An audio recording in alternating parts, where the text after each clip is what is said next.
फूलपुर नाम का गांव था। वहां पर कृष्णा नाम का किसान बहुत ही चतुर और मेहनती था। वैसे तो वह साधारण ही था, अपनी पुश्तैनी जमीन पर खेती किया करता था और अपना जीवन यापन करता था। लोगों को लगता था कि उसके पास बहुत धन है, जबकि उसकी माली हालत कुछ अच्छी नहीं थी, जो कि वह और उसकी पत्नी ही जानते थे। लेकिन वह दिमाग का बहुत चतुर था। कोई भी लड़ाई झगड़ा होता था तो वह पंचायत में उसका फैसला कर दिया करता था। यहाँ तक कि राज दरबार के लोग भी उसके बारे में जानते थे और उसकी बुद्धि की तारीफ किया करते थे।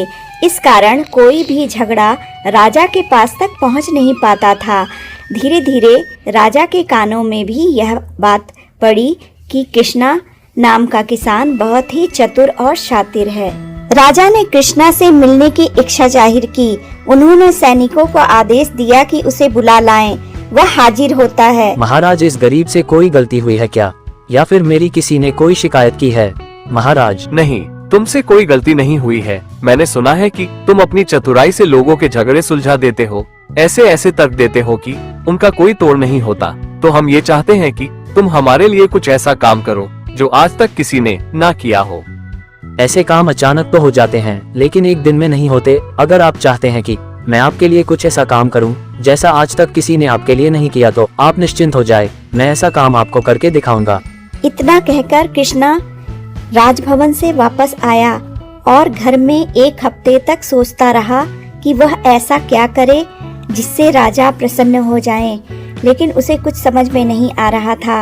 एक रात उसने अपनी पत्नी से कहा कि सुबह तड़के ही मेरे लिए कुछ पराठे बना देना और अचार भी रख देना, मुझे कहीं जाना है। पत्नी के पूछने पर कि वह कहाँ जाएगा, उसने कुछ भी नहीं बताया और चुपचाप बातें करते करते सो गया। सुबह उसकी पत्नी ने उसके लिए पराठे बनाए और उसे एक पोटली में बांध दिया। इसके बाद कृष्णा अपना खाना पानी लेता है और निकल जाता है। वह काफी दूर तक जाता है। जंगल जाते जाते एक गुफा आती है। वह उस गुफा के अंदर घुस जाता है। गुफा के अंदर भी थोड़ा जंगल था और उसके बाद एक और गुफा आती है। वह बहुत शांतिप्रिय जगह थी। वह वहीं पर बैठ जाता है और खाता है। शाम होते ही वह अपने घर वापस आ जाता है। यह सिलसिला पूरे एक हफ्ते चलता है।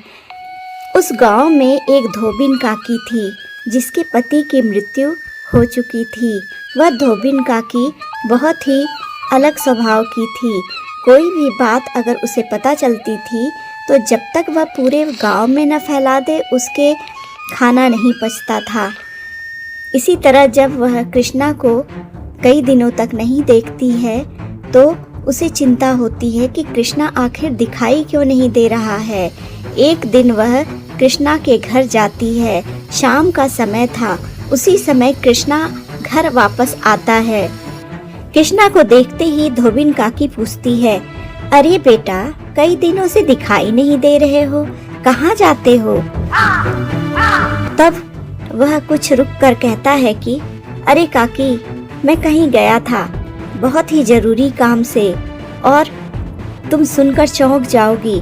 फिर वह कहता है कि अरे नहीं नहीं काकी, आपको क्या बताना, आप तो पूरे गांव में बातें फैला देती हो।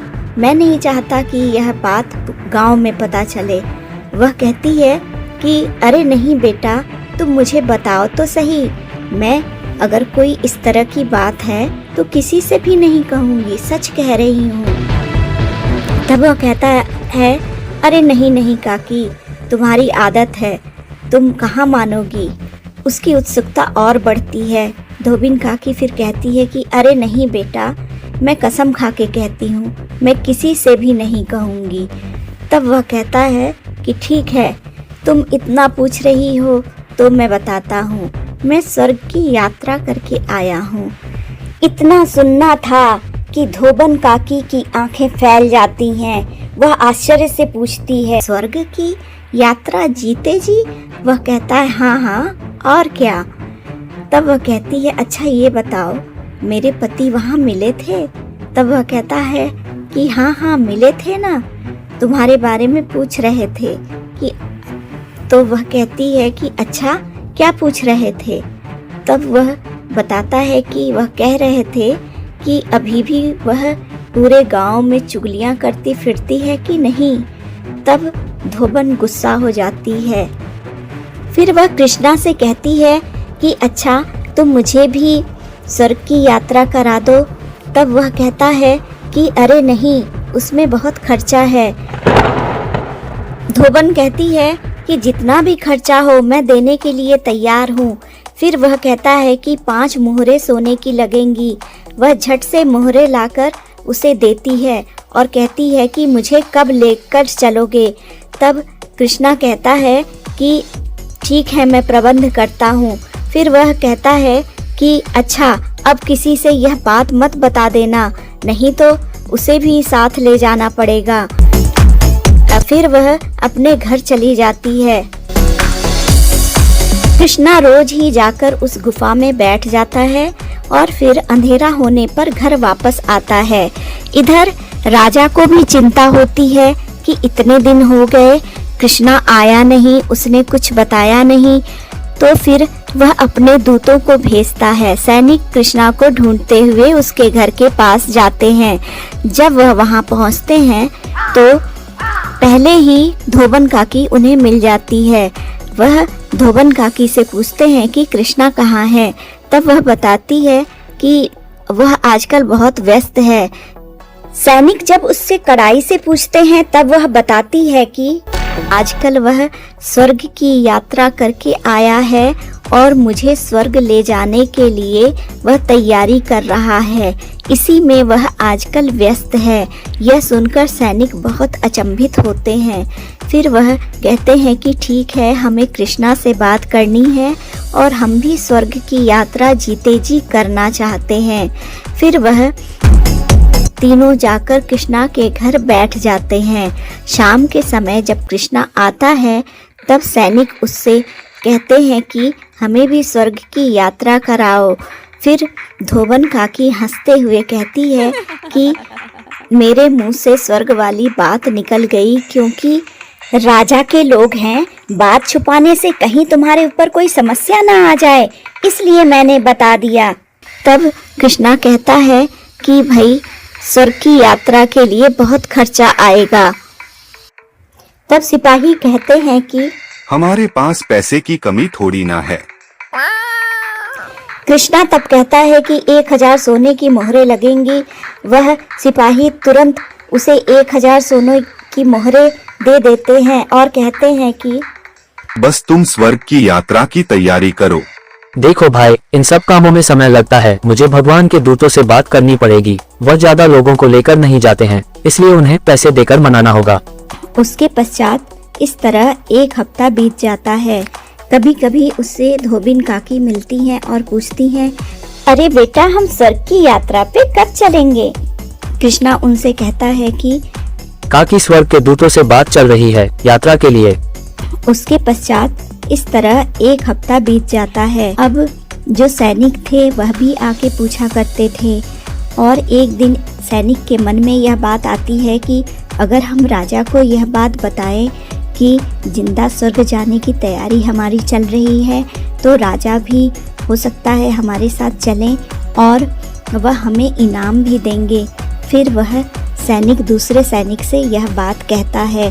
दोनों सैनिक तैयार हो जाते हैं और फिर वह राजा के पास जाते हैं और कहते हैं कि कृष्णा दरबार में इसलिए उपस्थित नहीं हो रहा है क्योंकि वह स्वर्ग की यात्रा करके आया है और अब धोबिन काकी और हम दोनों को स्वर्ग की यात्रा कराने की तैयारी में लगा हुआ है। सैनिकों की बात सुनकर राजा को कुछ अजीब लगा। एक बार को उन्होंने सोचा कि जीते जी स्वर्ग की यात्रा यह कैसे संभव हो सकता है, लेकिन फिर उन्होंने सोचा कि शायद संभव हो, क्योंकि सैनिकों ने उन्हें पूरी तरह यकीन में ले लिया था। अब राजा को जीते जी स्वर्ग में जाने की इच्छा हो गई कि मैं भी चलता हूँ स्वर्ग की यात्रा करने। वह यह सोचते हैं कि मैं तो इस देश का राजा हूँ, मुझे कृष्णा कैसे मना कर सकता है। फिर उन्होंने अपने सैनिकों को संदेश दिया कि जाकर कृष्णा को बुलाओ। पता चलता है कि कृष्णा तो घर में रहता ही नहीं है। राजा को अत्यधिक उत्सुकता हुई और वह स्वयं ही कृष्णा से मिलने उसके घर चले गए। उनकी पत्नी वहां मिलती है। वह कहती है कि कृष्णा तो है नहीं, आप थोड़ा इंतजार कर सकते हैं तो अभी वह आते ही होंगे। थोड़ी ही देर में कृष्णा आता है। उसे राजा को देखकर आश्चर्य नहीं होता है, क्योंकि वह जानता था कि सैनिकों के पेट में यह बात नहीं पचने वाली है। वह राजा से इसका जिक्र अवश्य ही करेंगे। राजा उससे कहते हैं कि मुझे भी स्वर्ग की यात्रा करनी है। तब कृष्णा कहता है कि यह इतना आसान नहीं है, इसमें बहुत खर्चा आएगा। राजा कहते हैं कि कितना खर्च आएगा। तब वह बताता है कि 10,000 स्वर्ण मुद्राएं। राजा उसे 10,000 स्वर्ण मुद्राएं दे देते हैं और कहते हैं कि मुझे भी स्वर्ग की यात्रा करनी है। कृष्णा भी कहता है कि आप हमारे राजा हैं, मैं आपको मना कैसे कर सकता हूँ, लेकिन मुझे इसके लिए विशेष तैयारी करनी पड़ेगी। राजा वहाँ से चले जाते हैं। अब कृष्णा मन ही मन बहुत खुश हो रहा था, क्योंकि उसके पास बहुत सारे पैसे इकट्ठा हो गए थे। वह बाजार जाता है और वहाँ से एक बहुत ही अच्छा सा भैंसा खरीद लेता है और साथ ही रस्सी भी खरीद लेता है। कृष्णा ने भैंसे को घर के पीछे एक मोटी रस्सी से बांध दिया और उस रस्सी को घर में छुपा दिया। अगले दिन उसने सिपाहियों से कहा कि रात को महाराज को लेकर आ जाना, यात्रा के लिए निकलना है। मैंने दूतों को मना लिया है। वह पहले मुझ पर बहुत नाराज हुए, पर मैंने जब उनसे प्रार्थना की तो वे मेरी बात मान गए और उन्होंने कहा है कि रात को ही निकलना है। धोबिन काकी को भी खबर भिजवा दी गई। जैसे ही रात हुई, धोबिन काकी, दोनों सिपाही और महाराज सारे कृष्णा के घर इकट्ठा हो गए। कृष्णा उन्हें लेकर थोड़ी दूर जंगल में गया और उन्हें समझाते हुए कहा कि आप सबको मैं एक बात समझाना चाहता हूँ। स्वर्ग का रास्ता बड़ा ही डरावना है। तुम सब लोग डर ना जाओ, इसलिए मैं तुम सबके आंखों पर पट्टी बांध देता हूँ। स्वर्ग का रास्ता बहुत ही कठिनाई भरा टेढ़ा मेढ़ा है, इसलिए रस्सी को जरा कसकर पकड़ना। सभी सहमत हो गए। सबने अपने आंखों पर पट्टी बांध ली। गोपाल इसी बीच भैंसे को जंगल ले गया और उसके गले में मोटी रस्सी डाल दी और उस रस्सी को सबको पकड़ाते हुए उसने कहा कि इस रस्सी को जरा कसकर पकड़ना और मैं जरा देखकर आता हूँ कि भगवान के दूतों का रथ आया कि नहीं। थोड़ी देर बाद शंखनाद की ध्वनि आने लगी। ऐसा लग रहा था जैसे देवता आ रहे हों। यह सब कृष्णा ने पहले ही जंगल में छुपा दिया था और वह स्वयं ही उसे बजा रहा था। फिर वह आके उनसे कहता है कि देखो भगवान के दूत आ गए हैं, क्या तुम सब लोग स्वर्ग की यात्रा के लिए तैयार हो? सभी एक स्वर में कहते हैं कि हाँ, हम तैयार हैं, क्योंकि वह स्वर्ग की यात्रा करने के लिए बहुत ही उत्साहित थे। फिर कृष्णा कहता है कि मैंने इस रस्सी को भगवान के दूतों के रथ में बांध दिया है, अब ये चलने के लिए तैयार है। सभी लोग कसकर रस्सी पकड़ना और ध्यान रहे रस्सी हाथ से छूट ना पाए। अगर रस्सी हाथ से छूट गई तो वो यहीं पर रह जाएगा, स्वर्ग नहीं जा पाएगा। सब लोगों ने कसकर रस्सी पकड़ी। मौका देखते ही गोपाल ने भैंसे पर एक डंडा जमा दिया। डंडा लगते ही भैंसा दौड़ने लगा। भैंसा जंगल की तरफ दौड़ा। सभी लोग उसके पीछे पीछे दौड़ने लगे। अब उनके दिमाग में तो स्वर्ग की यात्रा चल रही थी, सो उन्हें ऐसा लग रहा था कि जैसे वह उड़ रहे हैं। सभी पेड़ों से टकराते, कभी पहाड़ों से टकराते, चोटें भी आई, पर सब बड़े खुश थे, क्योंकि उन्हें पता था कि आसमान का रास्ता कोई इतना सरल तो होगा नहीं। जहाँ पर भी भैंसा रुकता, गोपाल उससे कसकर डंडा मार देता और भैंसे के साथ ही दौड़ते दौड़ते उसने महाराज से पूछा, महाराज क्या स्वर्ग की यात्रा में आपको आनंद आ रहा है? तो महाराज बोले, अरे आनंद नहीं, परमानंद आ रहा है। हाँ हाँ, मजा आ गया। फिर उसने काकी से पूछा, काकी कैसा लग रहा है स्वर्ग की यात्रा करने में? काकी बोली, बड़ा आनंद आ रहा है। काकी तो काका से मिलने के लिए उत्साहित थी, इसलिए उसे चोटों का भी एहसास नहीं हो रहा था। कृष्णा ने भैंसे को फिर से लठ जमाया। अब वह पहाड़ों की तरफ दौड़ने लगा। सबसे पहले धोबिन काकी का हाथ छूटा और वह खेतों में जाकर गिरी। थोड़ा आगे जाने पर दोनों सिपाहियों का भी हाथ छूटा और फिर वह एक सड़क के किनारे जाकर गिरे। इसके बाद महाराज का हाथ छूटा तो महाराज एक कुएं के पास जाकर गिरे। अब सुबह का समय हो गया था। पूरी रात यात्रा में बीत गई थी। जैसे ही धोबिन काकी को होश आया तो उसने देखा सब कुछ थम गया है। काकी ने कहा, अरे कृष्णा, लगता है हम स्वर्ग पहुंच गए। महाराज, लगता है हम स्वर्ग में आ चुके हैं। सुबह का समय था। सभी लोग अपने खेत पे थे। उन्होंने जब काकी को इस तरह बड़बड़ाते सुना तो उन्होंने कहा कि अरे काकी, तुम खेत में पड़ी हुई हो, कहीं स्वर्ग में ना हो। हाय दैया, मैं ये क्या सुन रही हूँ। काकी झटपट उठी और उसने अपनी पट्टी खोली और कहने लगी, हाय हाय, लगता है मेरे हाथ से रस्सी छूट गई, पैसे भी गए। अब तो वह सब स्वर्ग पहुँच गए होंगे और मैं तो जमीन पर ही रह गई। फिर उसने कहा कि लगता है मेरे नसीब में नहीं था स्वर्ग जाना, तभी मेरा हाथ छूट गया। हाय, मैं क्या करूं। इधर दोनों सैनिक सड़क के किनारे पड़े हुए थे। वह दोनों बार बार यही कह रहे थे कि लगता है हम स्वर्ग में आ चुके हैं, लगता है हम स्वर्ग पहुंच गए हैं। तब वहां जा रहे राहगीर जब उनकी बातें सुनते हैं तब वह उनसे कहते हैं कि भाइयों, अभी तो तुम पृथ्वी लोक में ही हो। वह दोनों सिपाही अपनी पट्टी खोलते हैं और कहते हैं कि लगता है हमारे हाथ से भी रस्सी छूट गई थी। और धोबिन काकी, राजा तो स्वर्ग पहुंच गए होंगे, हमारा दुर्भाग्य कि हम पृथ्वी पर ही रह गए। कृष्णा कृष्णा, यह क्या हो गया। वह दोनों चीखते चिल्लाते वापस चले गए। इधर महाराज जो पनघट पर गिरे हुए थे, उन्हें देखकर जो पानी भरने वाली आई हुई थी वह कहती हैं कि यह तो हमारे राजा हैं, लेकिन यह यहाँ कैसे पहुँचे।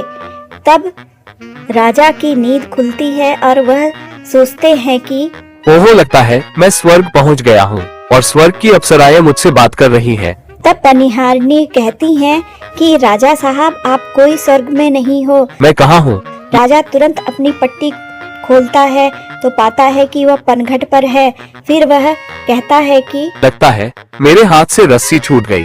अब तो धोबिन और दोनों सैनिक भी स्वर्ग पहुंच गए होंगे और देश का राजा होकर मैं यहाँ पनघट पर पड़ा हुआ हूँ। छी छी छी, कितने शर्म की बात है।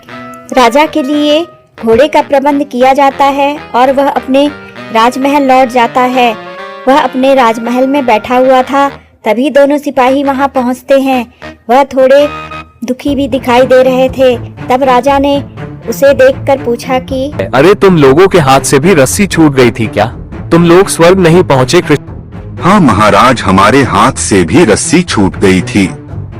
अब तो राजा को और भी शर्म महसूस हो रही थी। वह सोचते हैं कि हम तीनों हट्टे कट्टे होकर पृथ्वी पर ही रह गए और बूढ़ी धोबन काकी स्वर्ग पहुंच गई। तभी वहां पर कृष्णा आता है और हंसता हुआ महाराज से पूछता है कि महाराज, कैसी रही स्वर्ग की यात्रा। यह सुनते ही महाराज ने अपना सिर नीचे कर लिया। तब कृष्णा कहता है कि असल में आप लोगों ने कोई स्वर्ग की यात्रा नहीं की है। इतना कहकर कृष्णा ने महाराज को सारी सच्चाई बता दी। सच्चाई सुनकर राजा ने कहा कि कृष्णा, तुमने हमारे साथ अच्छा नहीं किया। यह मजाक तुम्हें महंगा पड़ेगा। तब कृष्णा हाथ जोड़कर कहता है कि गलती माफ हो महाराज। अब आपने ही तो कहा था कि कोई ऐसा काम करके दिखाओ जो आज तक किसी ने ना किया हो। तो बताओ महाराज, इस तरह की स्वर्ग यात्रा क्या आपको किसी ने कराई है। उसकी बात सुनकर राजा को हंसी आ गई। राजा मन ही मन सोचते हैं कि यह ठीक ही तो कह रहा है। हाँ, बेइज्जती तो हुई है, लेकिन स्वर्ग के यात्रा का आनंद भी तो आया है। इसमें गलती हमारी भी तो है। क्या कोई जीते जी स्वर्ग गया है। ये बात तो हमें समझनी चाहिए थी, लेकिन अक्ल पर पत्थर तो हमारे ही पड़ा था। राजा कृष्णा से बहुत ही प्रभावित हुए। उन्होंने उसे बहुत सारा पुरस्कार दिया और उसे राजमहल से विदा किया। इधर जब धोबिन काकी को सच्चाई का पता चला तो वह भी बहुत शर्माई और हंसी। फिर उसने सोचा कि अकेले मैं ही तो नहीं मूर्ख बनी हूँ, मेरे साथ 2 सिपाही थे और साथ में हमारे राजा साहब भी तो थे। इस कहानी से हमें यह सीख मिलती है कि बिना सोचे समझे किसी भी काम को नहीं करना चाहिए, चाहे उस काम से कितना भी बड़ा लाभ दिखाई दे रहा हो।